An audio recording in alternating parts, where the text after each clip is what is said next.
Épisode 69, le Tour de France.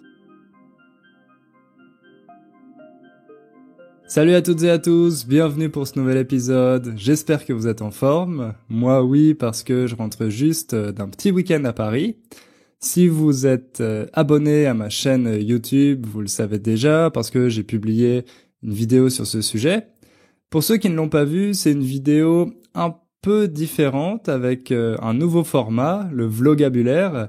En fait, dans cette vidéo, j'essaye de vous montrer du vocabulaire en contexte et cette fois, c'était du vocabulaire qui concernait l'aéroport, prendre l'avion, etc. Si vous ne l'avez pas encore vu, je vous encourage à aller faire un tour sur ma chaîne YouTube. Je pense que ça pourrait peut-être vous intéresser. En fait, j'étais à Paris pas pour le plaisir, mais parce que j'ai commencé à travailler sur mon nouveau cours. Donc, c'est la suite de Build a Strong Core. Et dans ce cours, je vais intégrer davantage de conversations entre Français. Pour ça, je suis allé faire des interviews à Paris. Donc, je suis allé interviewer différents amis pour leur faire raconter des histoires personnelles, des anecdotes. Je suis très content du résultat. Ils ont vraiment raconté des choses très intéressantes. Je suis sûr que ça va vous plaire. Et je suis impatient de pouvoir terminer ce cours pour vous le proposer. Bon, ça va me prendre encore un peu de temps. Il reste beaucoup de travail.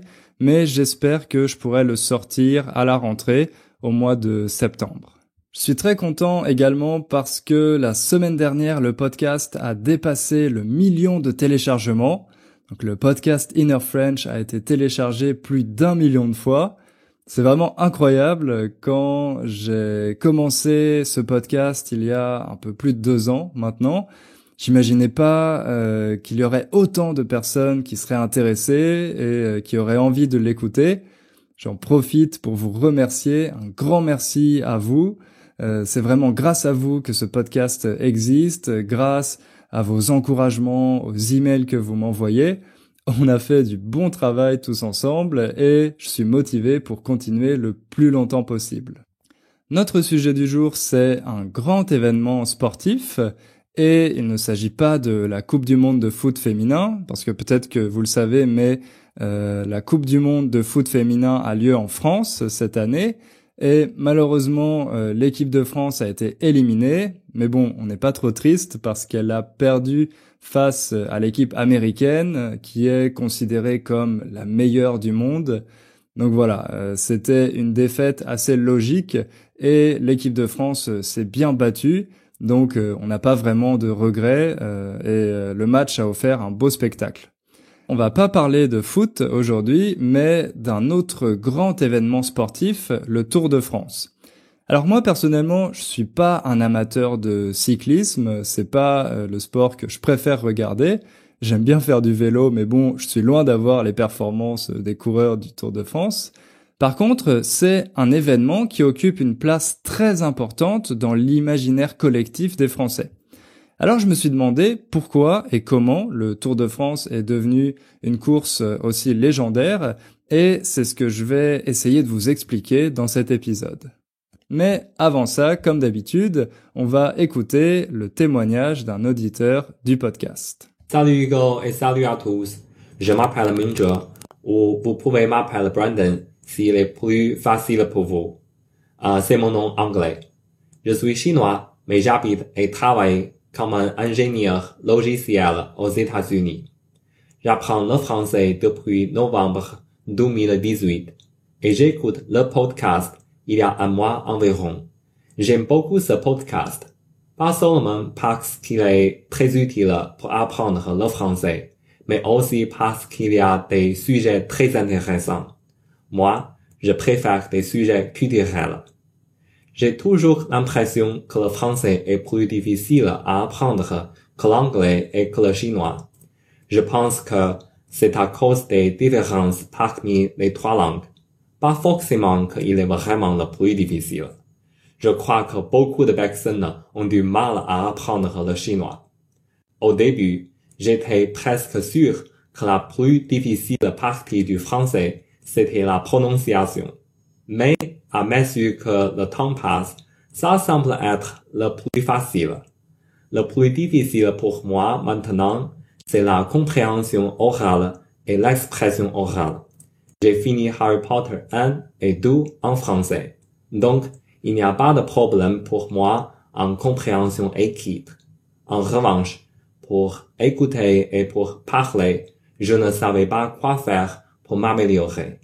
Je me souviens la première fois je regardais une vidéo de Cyprien sur YouTube. Je me suis totalement perdu dans cette vidéo-là. J'ai eu l'impression que je n'arrive jamais à mettre la langue. Et alors, je suis très content de découvrir ce podcast qui me rend courageux et motivé et m'aide à parvenir au niveau suivant. Je pense que je suis sur le bon chemin pour apprendre le français. Cependant, il y a encore un problème pour moi. Je dois avouer que j'ai une personnalité très introvertie et très timide depuis j'étais petit. Parfois, j'avais tellement peur à parler dans de grandes occasions ou avec des personnes inconnues, je me suis entièrement bloqué. Je sais que je ne devrais pas rester dans ma zone de confort. D'ailleurs, je prévois de prendre des vacances en France en octobre. De toute façon, je dois trouver une méthode pour me déclencher et progresser. Quoi qu'il en soit, je souhaite bonne chance à tous les élèves et tous les auditeurs. Soyez courageux, soyez motivés et merci à Hugo pour ce très bon podcast. J'espère que plus de personnes qui apprennent le français vont en profiter. Au revoir. Merci Mingje pour ton message, ça m'a fait très plaisir de t'entendre. Tu dis dedans que tu as l'impression que le français est plus difficile à apprendre que l'anglais et le chinois. En fait, tu as compris toi-même que c'est simplement une question de différence des langues, à quel point ces langues sont différentes les unes des autres, et toi tu as l'impression que le français est plus éloigné de ta langue maternelle que l'anglais. Donc c'est assez intéressant, je savais pas que pour les Chinois l'anglais était plus simple que le français. Et puis bon, c'est peut-être une généralité, peut-être que toi c'est ton cas, mais que c'est pas forcément le cas pour l'ensemble des Chinois. Mais bon, c'est intéressant pour moi d'apprendre ça. Ce que tu dis aussi, c'est que beaucoup de personnes ont du mal à apprendre le chinois, et ça c'est vrai. D'ailleurs, en France, on a une expression, quand quelque chose est très compliqué, qu'on n'arrive pas du tout à comprendre, par exemple, quand il s'agit d'une explication très technique, avec des mots vraiment spécifiques, et qu'on est complètement perdu, on dit « c'est du chinois ». Donc quand on dit de quelque chose que c'est du chinois, ça veut dire qu'on n'arrive pas du tout à comprendre de quoi il s'agit. Donc ça, c'est une expression intéressante à retenir, c'est du chinois. Allez, sans plus attendre, on va passer à notre sujet du jour. Je vais partager une petite anecdote avec vous, parce que pendant longtemps, pour moi, le Tour de France, c'était quelque chose que j'associais à mon grand-père et aux vacances. Le Tour de France a lieu au mois de juillet, et quand j'étais petit, j'allais passer mon mois de juillet en vacances au bord de la mer. Je crois que je vous en ai déjà parlé dans un épisode du podcast. Et là, mon grand-père insistait chaque après-midi pour mettre le Tour de France à la télé. Alors c'était assez drôle parce que il commençait à regarder le Tour de France en buvant son café, et puis ensuite, au bout de 30 minutes ou 1 heure, il avait tendance à s'endormir et il faisait la sieste devant le Tour de France pendant quasiment l'intégralité de l'étape. Et ensuite, il se réveillait seulement au moment de l'arrivée. Et moi, je comprenais pas pourquoi on était obligé de regarder le Tour de France à la télé alors que mon grand-père s'endormait à chaque fois. Mais pour lui, c'était très important d'avoir ce bruit de fond. Donc quand on dit un bruit de fond, c'est quelque chose qu'on entend derrière, qui n'est pas au premier plan. Par exemple, si vous mettez de la musique, mais que vous ne prêtez pas vraiment attention à la musique, qu'elle fait seulement un peu de bruit dans la pièce, on peut dire que la musique est un bruit de fond. Ou si vous allumez la télé, pas pour la regarder, mais seulement pour entendre un peu quelque chose, là aussi, on peut dire que la télé est un bruit de fond. Donc mon grand-père, le bruit de fond du Tour de France, je pense que ça l'aidait vraiment à dormir. Mais moi, quand j'avais une dizaine d'années, je trouvais que c'était assez ennuyeux, j'avais envie de regarder autre chose à la télé avant d'aller à la plage. Mais bon, c'était comme ça, c'était mon grand-père qui décidait, c'était la tradition, on devait regarder le Tour de France chaque après-midi. Elle est dure à se tenir droite. Ouais, il va y arriver. Allez Thomas, allez petit, tu peux le faire aujourd'hui, gardez ton maillot jaune. Ça veut dire que tu peux encore gagner le Tour de France. Et attention. Pour commencer, il faut savoir que le Tour de France est le 3e événement sportif le plus regardé à la télévision dans le monde. Est-ce que vous savez quels sont les 2 autres événements qui sont devant le Tour de France? Alors, d'abord, en numéro 1, c'est la Coupe du Monde de foot, et en numéro 2, les Jeux Olympiques d'été. Mais c'est vraiment impressionnant de savoir que cet événement sportif, qui est 100% français, qui se déroule en France, est tellement populaire dans le monde. Ça peut sembler un peu invraisemblable. Alors, pour essayer de comprendre d'où vient cette popularité, on va d'abord s'intéresser à l'histoire du Tour, parce qu'il faut savoir que cette année, ça va être la 106e édition du Tour de France, donc c'est une course qui existe depuis très longtemps. Ensuite, on va voir à quoi ressemble le Tour aujourd'hui, quelle est son organisation, et puis pour finir, on va s'intéresser aux ingrédients qui font la popularité du Tour de France, et pour nuancer un peu ça, on va voir que depuis une dizaine d'années, le Tour de France connaît quelques difficultés et quelques polémiques, donc on va essayer de s'intéresser un peu à tout ça.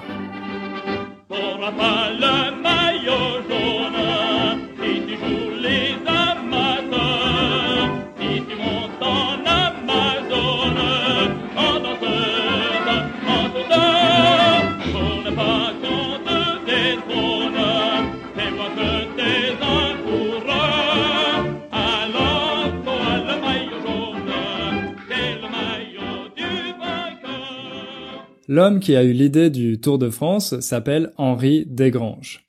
En 1903, Henri Desgranges souhaite publier un nouveau magazine dédié à la fois au vélo et à l'automobile, et pour en faire la promotion, il décide d'organiser une grande course dans toute la France. Alors ça, c'était quelque chose de très novateur à l'époque, parce qu'il n'existait pas de course aussi longue. Dans le projet initial d'Henri Desgranges, le Tour de France était constitué de seulement 6 étapes entre les principales villes françaises. Donc ça faisait pas exactement le tour complet de la France, mais c'était quand même quelque chose de très innovant à l'époque, et ça a permis d'attirer l'attention du public sur cette course. La première édition a eu lieu en 1903, et à cette époque, il faut savoir que les conditions étaient très différentes de maintenant. Évidemment, il n'y avait pas de voitures et de caméras pour suivre les coureurs. Ah oui, un coureur, c'est quelqu'un qui court, donc c'est le verbe courir, mais on l'utilise aussi dans le cyclisme. Donc les personnes qui participent à une course cycliste s'appellent également des coureurs. Les coureurs du premier Tour de France, ils n'étaient pas suivis par des voitures et des caméras, et puis comme les étapes étaient beaucoup plus longues, il leur arrivait souvent de devoir rouler pendant la nuit. Avec ces conditions, c'était plus facile pour eux de tricher. Tricher, ça veut dire qu'on ne respecte pas les règles du jeu pour essayer d'obtenir un avantage. Le verbe tricher. Donc, lors des premières éditions du Tour de France, il y avait beaucoup de tricherie. Il y avait beaucoup de coureurs qui ne respectaient pas les règles. C'était pas encore une course très professionnelle. Et puis, il y avait d'autres problèmes sur le bord de la route parce que les premiers spectateurs qui venaient assister à cette course, ils étaient un peu chauvins. Chauvin, c'est un adjectif qui signifie qu'on a une fierté excessive de notre pays, de notre région ou de notre ville. Alors, quel rapport entre le chauvinisme et le Tour de France ? Eh bien, c'est tout simplement parce que la majorité des coureurs à l'époque étaient parisiens, c'était des cyclistes parisiens. La course commençait et finissait à Paris, Donc il y avait des spectateurs qui étaient pas très contents de ça, et ça les énervait de voir tous ces Parisiens passer dans leur ville, donc ils leur faisaient des sales coups. Ils les attaquaient, ils les poussaient, ils mettaient des clous sur la route pour crever les pneus des vélos. Bref, c'était assez folklorique. Tous ces problèmes ont fait que Henri Desgranges était pas sûr de pouvoir organiser d'autres éditions du Tour de France. Ces difficultés techniques, au départ, elles ont menacé la pérennité du Tour. Mais comme c'était une course qui devenait assez populaire, Henri Desgranges a décidé d'organiser les éditions suivantes. D'autant plus que ça lui permettait de vendre son journal, parce qu'au départ, il était le seul à faire le résumé des différentes étapes. Ah oui, étape, ça aussi c'est un nom important.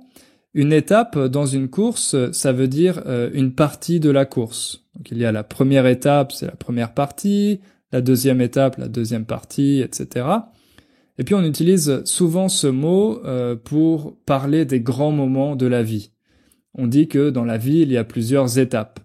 La première étape, c'est l'enfance, après l'adolescence, les études, le premier travail, etc., etc.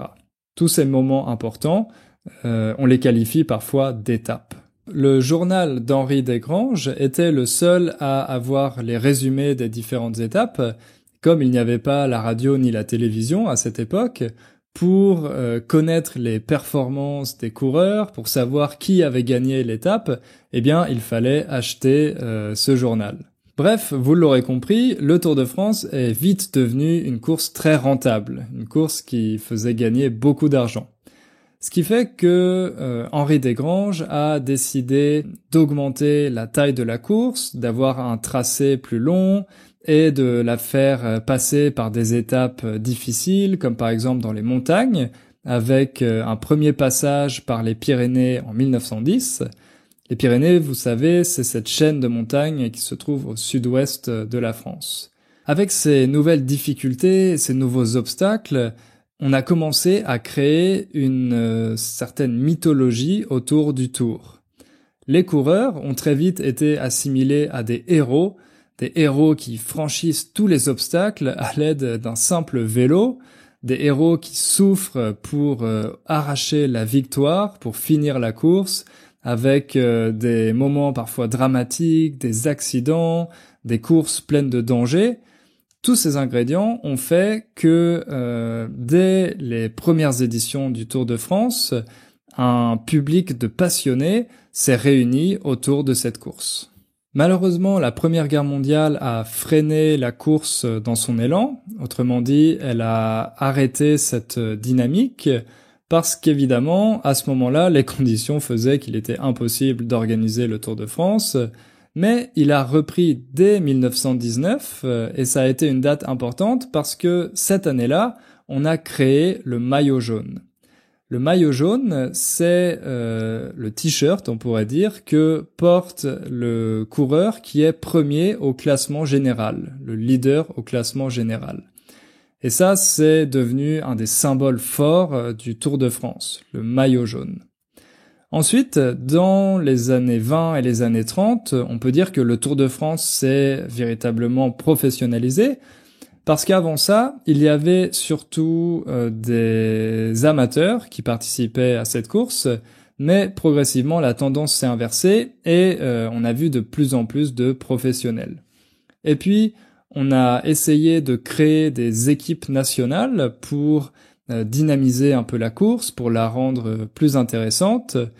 Surtout qu'à cette époque, dans les années 30, il y avait une véritable montée des nationalismes en Europe.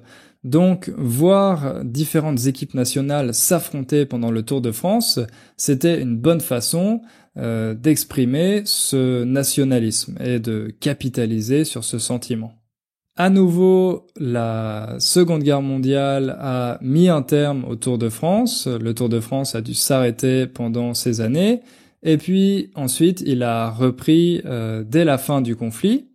Et on peut dire que dans les années 50, les années 60 et 70, C'est à ce moment-là que le Tour de France est devenu un véritable événement médiatique avec les premières diffusions de la course à la télévision. Plus tard, dans les années 80, le Tour s'est internationalisé avec l'arrivée par exemple d'une équipe américaine. On a commencé à voir de plus en plus de coureurs qui venaient des 4 coins du monde, de Colombie par exemple, alors qu'avant, en tout cas jusqu'à ce moment-là, c'était surtout des coureurs français, belges, luxembourgeois, italiens, espagnols, bref, plutôt des coureurs d'Europe de l'Ouest, mais dans les années 80, la course s'est élargie et elle a commencé à attirer des coureurs du monde entier.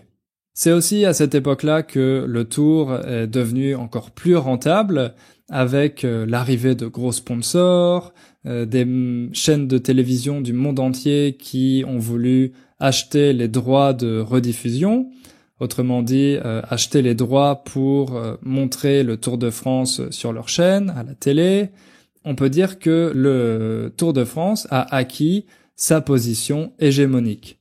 À ce moment-là, il est vraiment devenu la course cycliste de référence et un des événements sportifs les plus populaires du monde.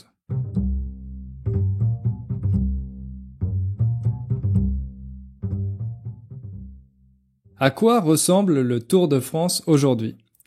La course fait 3500 km à travers la France en 21 étapes. Donc si vous faites le calcul, ça correspond à 167 km par jour. Faire 167 km de vélo par jour, c'est déjà beaucoup. Moi, personnellement, j'en serais pas capable. Mais en plus, il faut savoir que les coureurs parcourent cette distance avec une vitesse moyenne de 40 km/h.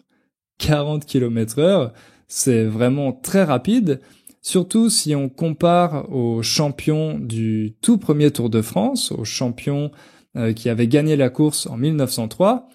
Lui, à cette époque, il avait fini le Tour avec une vitesse moyenne de 25 km/h. Donc vous voyez, en l'espace d'un peu plus d'un siècle, la vitesse moyenne a augmenté de 15 km/h. C'est vraiment énorme. Ça, c'est lié à plusieurs choses, notamment l'amélioration des routes, donc c'est plus facile de rouler à vélo, l'amélioration du matériel, des performances des coureurs et aussi l'accès à certains produits dopants. Mais ça, on va en reparler un peu plus tard. Il y a 22 équipes qui participent à cette course. Ce sont des équipes qui ont un sponsor principal et dans chaque équipe, il y a 8 coureurs, ce qui fait 176 coureurs au total.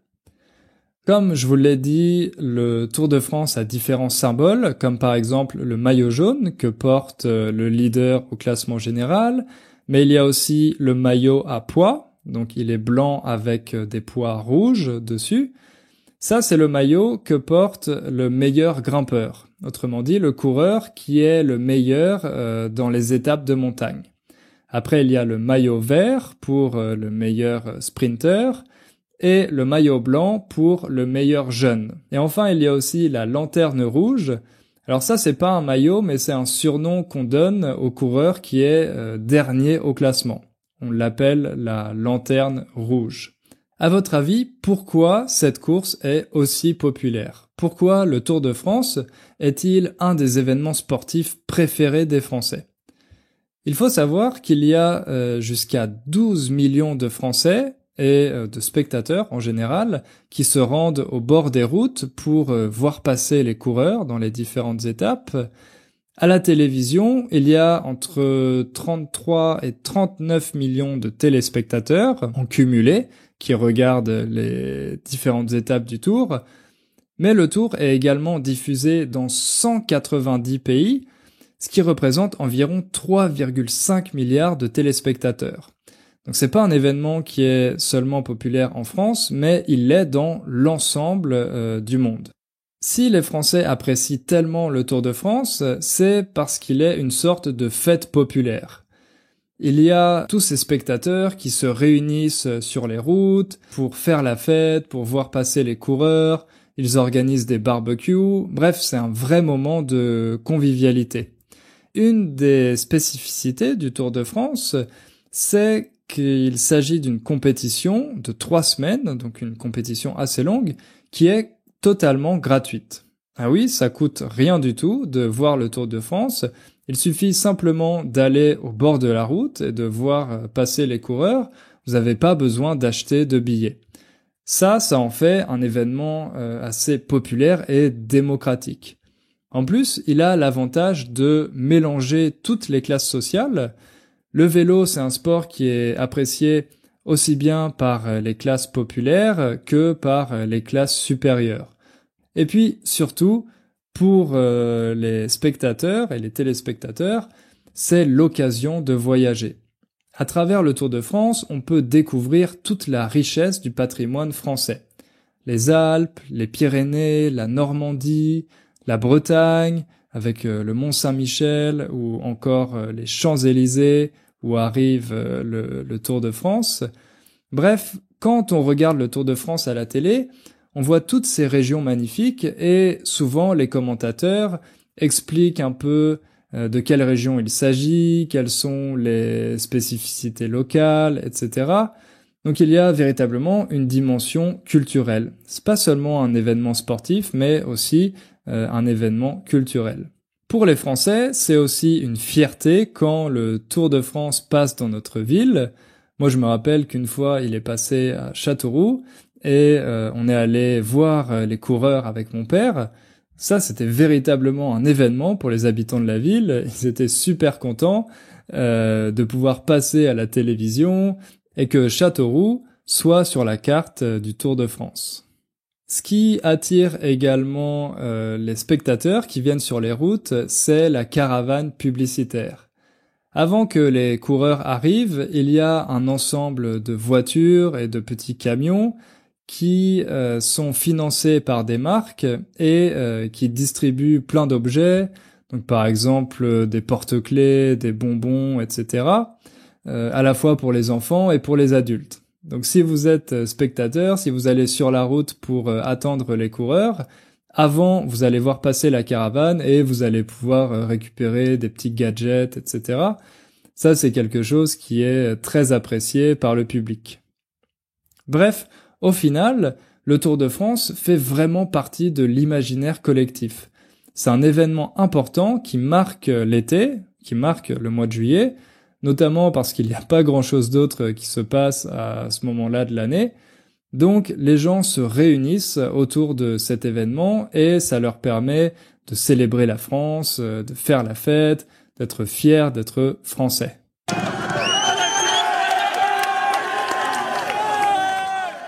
Mais comme je vous l'ai dit en introduction, depuis quelques années, le Tour de France a perdu en popularité. Et ça, c'est lié à plusieurs problèmes, dont, en numéro 1, le problème du dopage. Le dopage, c'est quand un sportif prend un ou plusieurs produits qui sont interdits pour améliorer ses performances. Le dopage, c'est pas quelque chose de nouveau. Ça existe depuis la fin du 19e siècle et dès les premières éditions du Tour de France, on sait qu'il y avait des coureurs qui se dopaient. Mais jusqu'aux années 50, c'était pas vraiment un sujet d'inquiétude majeure. On peut dire que les organisateurs fermaient les yeux sur ce problème, qu'ils n'y faisaient pas attention. Et puis, petit à petit, le public a commencé à prendre conscience de ce problème, de l'utilisation de produits dopants par les coureurs. Et ça, évidemment, ça enlevait un peu de magie à cette course. Parce qu'avant, on voyait les coureurs comme des héros qui devaient se dépasser, qui devaient donner le meilleur d'eux-mêmes pour pouvoir finir une étape. Et puis, on a fini par comprendre que pour réaliser ces performances, ils prenaient des produits dopants. En 1998, il y a eu un grand scandale qu'on a appelé l'affaire Festina. Festina, c'était une des équipes du Tour qui avait pris l'habitude de faire du dopage une espèce de pratique obligatoire pour ses coureurs. Donc presque tous les coureurs de l'équipe Festina devaient se doper, ça faisait partie des pratiques de l'équipe, ça faisait partie de l'entraînement, avec un produit qui s'appelle le PO. À ce moment-là, le public a pris conscience de l'ampleur du problème. Le public s'est rendu compte qu'une grande partie des coureurs se dopaient. Mais celui qui a le plus fait parler de lui dans ce domaine, c'est le coureur américain Lance Armstrong. Lance Armstrong a remporté 7 fois le Tour de France de 1999 à 2005 et ça a éveillé les soupçons. Autrement dit, ça a provoqué de la méfiance de la part des organisateurs et du public. C'était la première fois qu'un coureur remportait 7 fois d'affilée le Tour de France. En août 2012, l'agence américaine antidopage a déclaré que Lance Armstrong s'était dopé et elle l'a condamné à une suspension à vie. Autrement dit, il n'avait plus le droit de participer à des courses professionnelles et il a également perdu ses 7 titres, ses 7 victoires au Tour de France pour violation du Code mondial antidopage. Aujourd'hui, à côté du problème du dopage, il y a également le problème de l'argent. Parce qu'il y a une équipe qui domine le Tour de France depuis plusieurs années, c'est l'équipe britannique Sky. Aujourd'hui, elle a changé de nom, elle s'appelle Ineos. Mais cette équipe, elle a gagné 6 fois le Tour de France sur les 7 dernières éditions.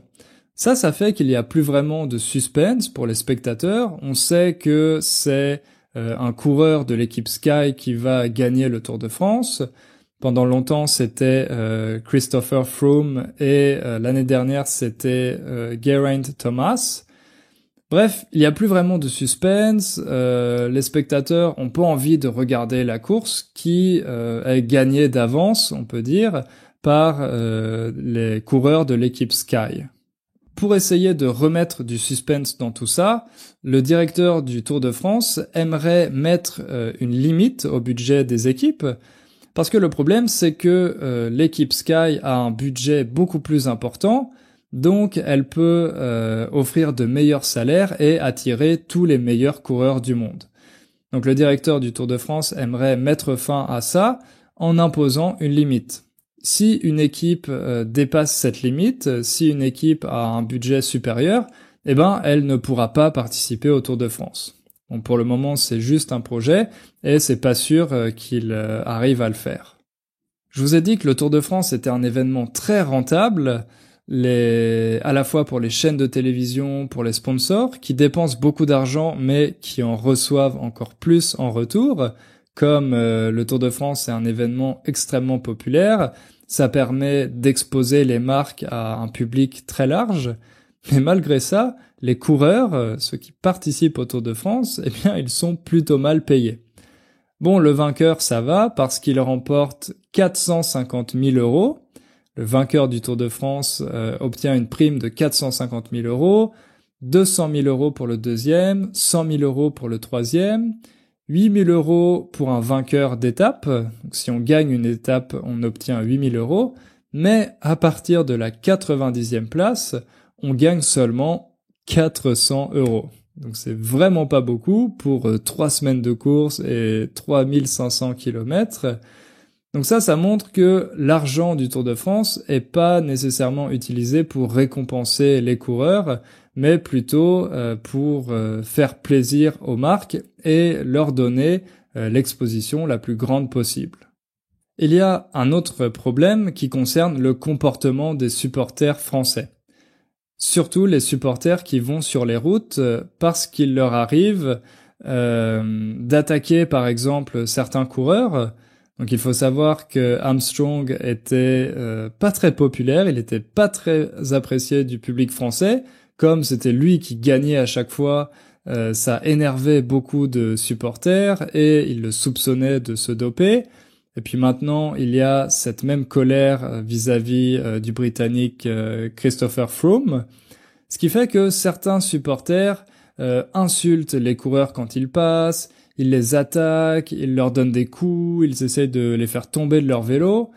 Donc c'est vraiment pas des bonnes conditions, ce sont des comportements qui sont intolérables, mais c'est difficile pour les organisateurs d'encadrer tout ça et de protéger les coureurs. Ce qui fait que certains coureurs se plaignent de ça, ils se plaignent du comportement des supporters français. Le dernier problème, c'est l'image du Tour de France. Aujourd'hui, le Tour de France, c'est un peu ringard. Autrement dit, c'est pas très à la mode. Le public de la course est un public plutôt âgé, qui a grandi avec le Tour de France, mais les jeunes préfèrent regarder le foot. Dans le foot, il y a plus de stars françaises, il y a beaucoup de Français parmi les meilleurs footballeurs du monde, ils sont très charismatiques, ils gagnent énormément d'argent. Au contraire, les coureurs français sont assez rarement dans le haut du classement. La dernière fois qu'un Français a remporté le Tour de France, c'était en 1985, c'était Bernard Hinault. Donc aujourd'hui, les jeunes préfèrent s'identifier aux meilleurs footballeurs qu'aux coureurs français. Ce qui fait que l'image du vélo est devenue un peu ringarde en France, et assez souvent on dit que le Tour de France est un événement pour les beaufs. Si vous ne savez pas ce qu'est un beauf, je vais pas vous l'expliquer parce que j'ai fait toute une vidéo sur ce sujet, donc je vous invite à aller la voir sur ma chaîne YouTube. Bref, aujourd'hui, le Tour de France a du mal à séduire un public plus jeune et il a du mal à rajeunir et moderniser son image.